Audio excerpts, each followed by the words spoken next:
What's up, Brian Tong here, and welcome to Googlicious for everything inside the world of Google. It's what we know and expect to see from Samsung's Note 8 and Unpacked event on August the 23rd.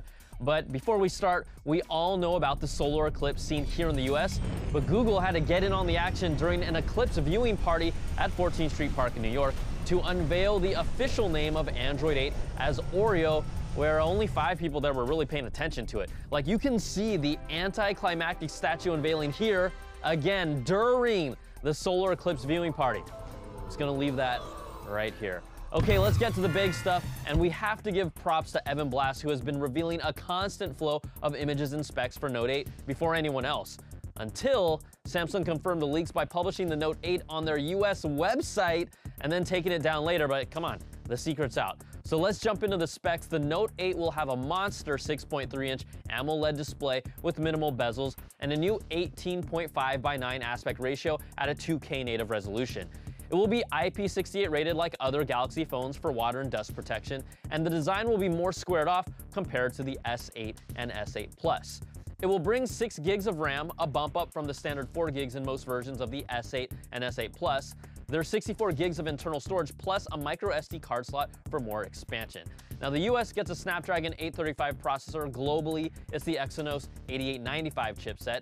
The Note 8 will get a rear dual-lens camera for the first time with 2 12-megapixel sensors, one with a wide-angle lens, an f1.7 aperture, and dual-pixel autofocus, and the other with a telephoto lens and an f2.4 aperture with a 2x optical zoom. It will support wireless charging and quick charging via USB Type-C with a 3300 mAh battery that's less than the Note 7's, but you know what, we know how that thing worked out. And it will also come in midnight black, maple gold, orchid gray, and deep sea blue. Again, these pictures brought to you by Evan Blass. Now, no one has narrowed down the price yet, but it's expected to be close but below the $1,000 price point in the US and shipping sometime in September. Now, this is really a chance for Samsung to make right after its Note 7 disaster, and it would also be nice to see them, offer some sort of a bundle or a break to customers who previously bought a Note 7 and then were forced to return them. So guess what? We'll find out on the 23rd. And guess who was back at it again? VentureBeat's Evan Blass revealed details and images for the new Samsung Gear Fit 2 Pro last week, running Samsung's Tizen OS, and we expect to see this at Unpacked as well. The Fit 2 Pro's band can be fully submerged in water to track swimming workouts with an IP68 rating for brief interactions with water, but it's not meant to be submerged for long periods of time. It will sync up with the Speedo On app that we talked about last week. The Fit 2 Pro will also have GPS and support offline play with Spotify and has this new clasp that's more reliable compared to the Fit 2.